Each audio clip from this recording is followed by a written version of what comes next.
Yeah, pretty crazy stuff. So we talked about Stephen A. Smith flirting with a run for the presidency. Obviously, I think Zach and I both have mixed feelings about Stephen A. Smith, but I'm kind of at the point where I think it's Krystal Kyle. Sorry. Oh, is it? Is it Breaking Points? I think it's Krystal. No, I think it's Breaking Points Okay. for sure. It definitely is. Because it's a segment that I actually just downloaded so that we can take a look at it. But either way, I personally welcome Stephen A. Smith or really anyone at this point challenging Donald Trump for the main reason being that I think that we need to normalize the idea of there being an election in 2028. I'm not trying to sound hyperbolic or dramatic, but I do think that, people with a high profile like Stephen A. Smith should say, yes, I will run against Donald Trump. There will be an election. There will be a primary. This is still, a democracy where the people get to vote every 4 years and stuff. And again, he has a lot of popularity, a lot of clout, and he has said some pretty progressive things in the past, in addition to a bunch of centrist nonsense, some of which is discussed in the Breaking Points clip. But either way, Stephen A. Smith has not just said this once or twice now, not just a one-off comment. He's doubled down. He's continued to discuss it. And now he's tweeted out this Breaking Points clip in question. Do you want to watch a little bit of this, Zach? Oh, yeah. Let's throw it up here. Okay, cool. Let me pull that up real quick. Yeah, because I know I couldn't remember. I know there was also a video that Kyle put out about Stephen A. Smith, but I think that was from Krystal and Kyle and Friends. I think this one is the one that's from BP. Gotcha. But yeah, he's been gaining a lot of traction. And the reality is that Stephen A. Smith has been, for the last 6 to 8 months, really engaging on a political level. If you guys go over to Secular Talk, I've seen maybe 4 or 5 Stephen A. Smith clips over the last year come from Kyle. And while he's not a guy that I've ever really taken seriously as a political commentator, he's not the kind of guy that I would go to, mold my own outlook on the world. I think he's a really effective communicator. I think he has an audience of people that would definitely support him. And I think that he just does what you have to do if you're going to be a presidential candidate, which is to command attention. Yep. You know what I mean? Yep, 100%. Let's check out at least a bit of Saagar and Krystal's analysis. Who's going to fix these problems, Saagar? Who? President Stephen A. Smith. Honestly. You could do worse. You could definitely do worse. I told you, he's against weed. I'm pro Stephen A. Is he really? Yeah, his Stay Off the Weed is one of the most famous clips. Really? I didn't even know about it. Our it? producer. Yeah, I guess we should have. Yeah. Well, Thank you, Stephen. Thank you for preaching against the dangers of the neurotoxin cannabis. Sensing a dearth of talent on the Democratic side, Stephen A. Smith is floating the idea, maybe he'll take a run at the presidency the next time around. Let's take a listen to what he's had to say. I'm trying to help. I don't want to see you get your ass kicked in another election. I don't want to see you lose in the midterms. I don't want to see you lose 4 years from now in advance with J.D. Vance or Marco Rubio or somebody being the next president of the United States just because they're opposite you. I want the best candidate for the country to win. That cannot happen. That can't happen if you have no voice. But I was just trying to make a profound point, and that is that I think the Democratic Party in the state that they find themselves in, I think somebody like me could actually win. I certainly think that I could beat any of those candidates that you put on the screen. I can tell you that right now. I certainly think if I was running up against somebody like you, I would win that race too. So when you think about the... Bro, it's funny. He's talking to Sean Hannity. And one of the things that I think is interesting about Stephen A. Smith is that he is actually really good friends with Sean Hannity. Mm-hmm. And I just think that's good context for everyone. Now, again, it doesn't mean that he's disqualified, but this man legitimately is pals with Sean Hannity. He's a regular on Sean Hannity's show. And when you listen to Stephen A. Smith talk about Sean Hannity, he's like, Sean Hannity's my brother, right? That man's my brother. I love that man. I love that brother, but he doesn't ever like, I don't know. Candidates that you possibly go up against. Why don't you run for some sort of office? I think you'd be great. You'd have my vote. Please answer. Huge fan. Peace and love. First of all, the only office I would ever be interested in is the presidency of the United States. That's it. That's a red flag to me, by the way. What do you think about somebody who says that? The only time they ever want to be in politics is if they're going to be president. I'm like, that makes me think you're not really a public servant. That makes me think you're not actually that interested in representing the people. That makes me think you want to glom onto some clout.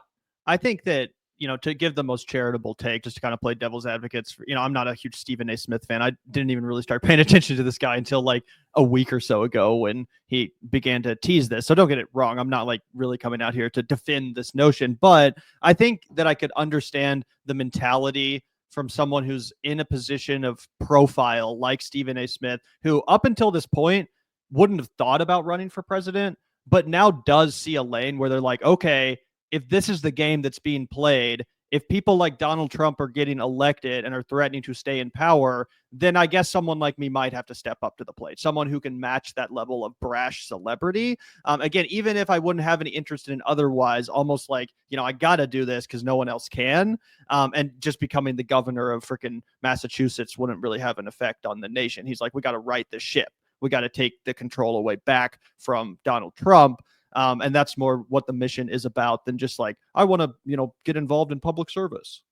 Yeah, fair enough. I think that's definitely what it is. I also think he wants to sell a fuck ton of books. Wouldn't be interested in being a governor, a mayor, a senator, damn sure not a congressman. I don't want to be one of 435. I don't think I would be a very good campaigner because I ain't the greatest in the world at shaking hands and kissing babies. But I know I'd make decisions and I wouldn't hesitate. We gonna do business in the United States. Businesses ain't gonna be scared to open their doors and only let 2 or 3 people in at a time because somebody gonna get robbed. Oh, hell no, not under my watch. So I have consumed a lot of Stephen A. Smith over the past number of years because Kyle loves this guy. I was gonna say, dude, I knew before she finished her sentence that was a Kyle clip. I've watched Kyle for a long time. This dude loves talking about Stephen A. Smith and Skip Bayless over the years. Those are the 2 guys that I feel like he always brings into the fold. Charles Barkley, sometimes he'll make a video about him on the mic too. Really? That's hilarious. Yes, even though his politics are very centristy. Leftists are sharing a tweet that he put out years ago where it was like, listen to Bernie Sanders and he's exactly right about everything. To be like, oh, maybe. But I mean, we know his politics are very like normie, always hewing to the center. He's real buddy with Sean Hannity. Loves this, loves him, loves the whole mantra of bipartisan sort of norms, etc. But he is at least charismatic. He is at least charismatic. Talented. He's at least unafraid of he's not afraid of controversy. He's not afraid of, actually saying what he thinks and stating it in a clear and unequivocal manner.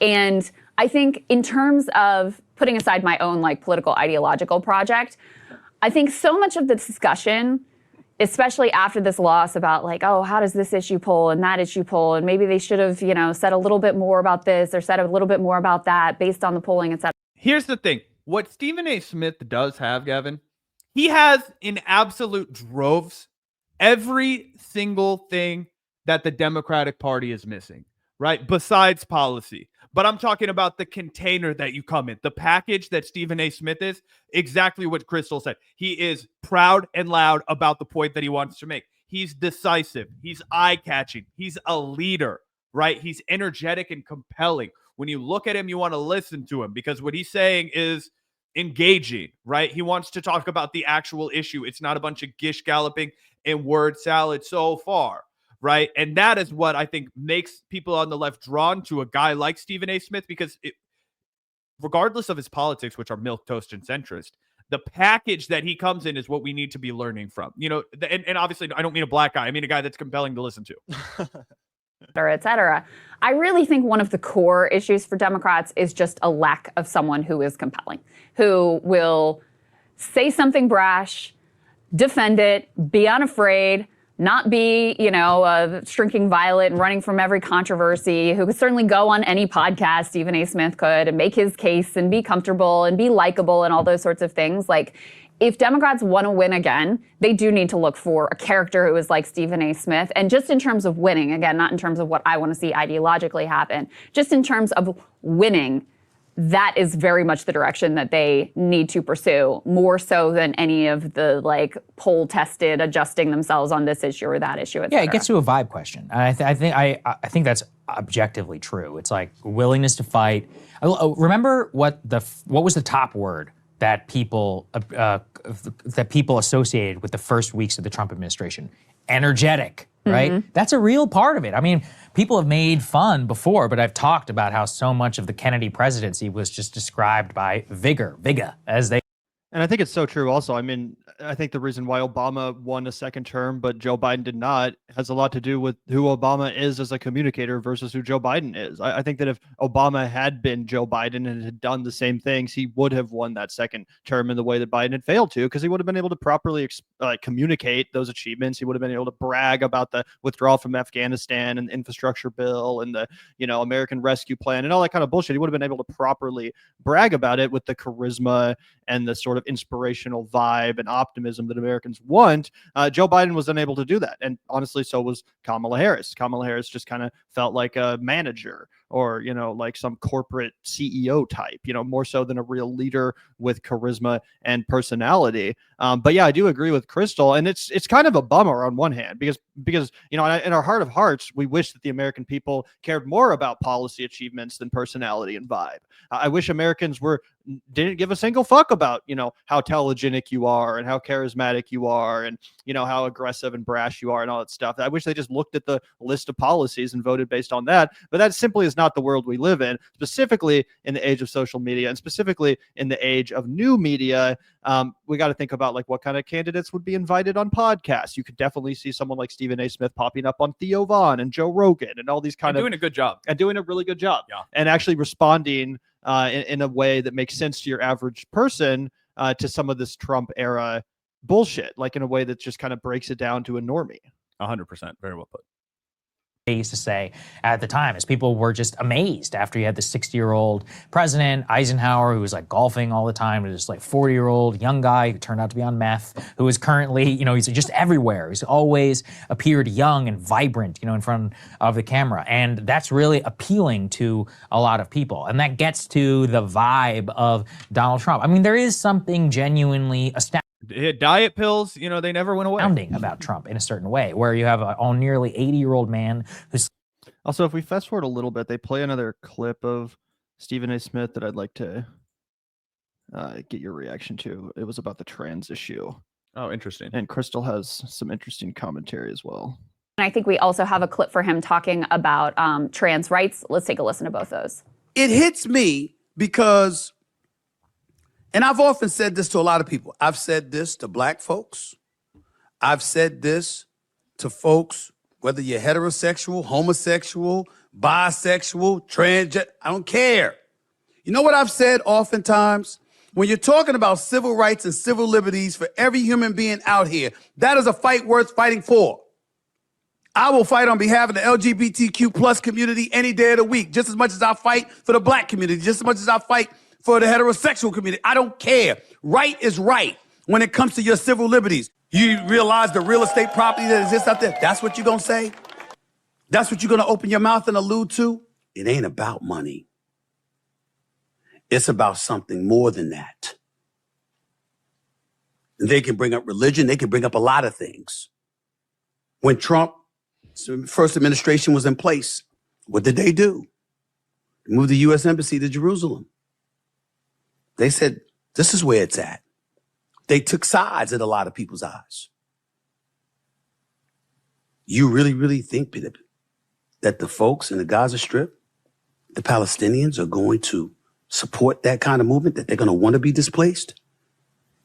Egypt and Jordan already said absolutely not. The anticipation is that the entire Arab world will say absolutely not. What are we doing? I'm not trying to get into this issue to talk about something I really, really don't know about. I'm really addressing this because of the displacement, the potential displacement of over 1 million people. That's why I'm bringing this up. So interesting. Yeah. And Stephen A. Smith, if you guys look at his history of bringing up the issue of what's going on in Palestine, he doesn't discuss it in a way that you would find a leftist broadcaster discussing it, right? But even before Donald Trump's term, even as recently as Donald Trump's first term, actually, when I found a tweet the other day from 2019. I had to do the math and figure out what time it was.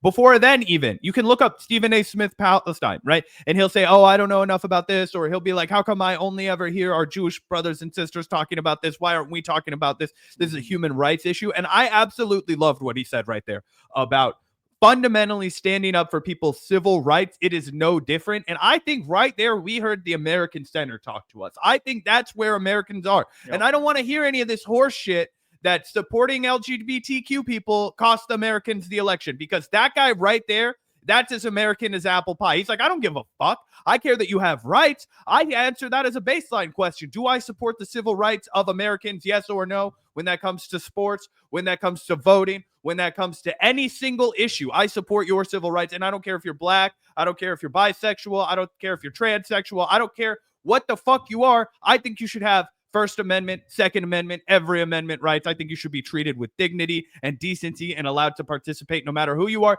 That is the American center. And man, I think Stephen A. Smith won some points for me with that rant. Yeah, it's kind of hard to deny. I think he's a pretty good communicator, specifically on those two issues, because those are two issues that are really hard to talk about, admittedly, right?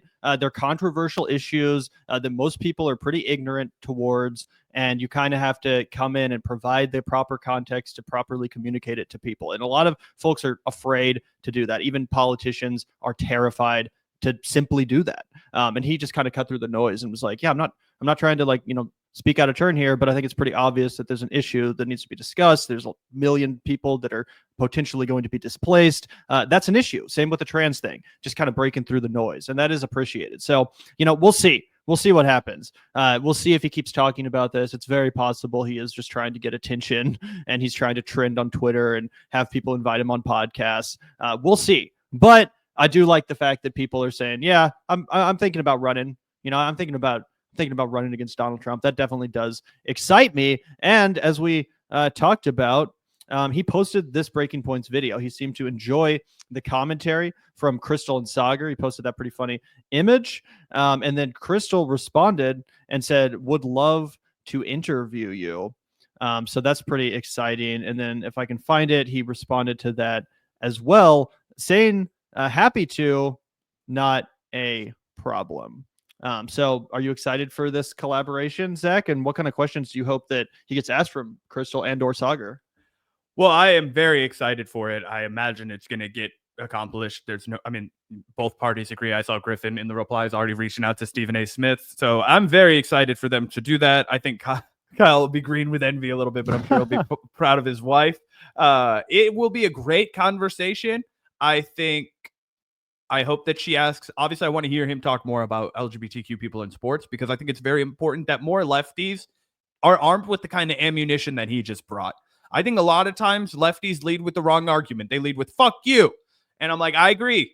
Fuck them. But we also have to win some hearts and minds over if we're going to continue to be doing this American project. And if you actually have to come equipped with a convincing argument and a compelling argument that's rooted in American history and American struggle for justice, I think that's the best way to do it. So I hope they talk about that a little bit more. I do obviously hope they get into Donald Trump's foreign policy. But here's where I would also want to hear Stephen A. Smith talk. Let's ask him, how do you feel about unions, man? How do you feel about organized labor? Do you think that what will really make this country great again is collective bargaining? Making sure that people can afford to eat, making sure that rent isn't too goddamn expensive. How out of touch is Stephen A. Smith when it comes to the working man? These are things that I want to know. When it comes to workers, when it comes to people who are going to be on the bottom tier of the economic scale, are you for uplifting them, or are you for uplifting, the tier of individuals who are going to make you more famous? You know what I mean? Oh. And I think that will be the quintessential question.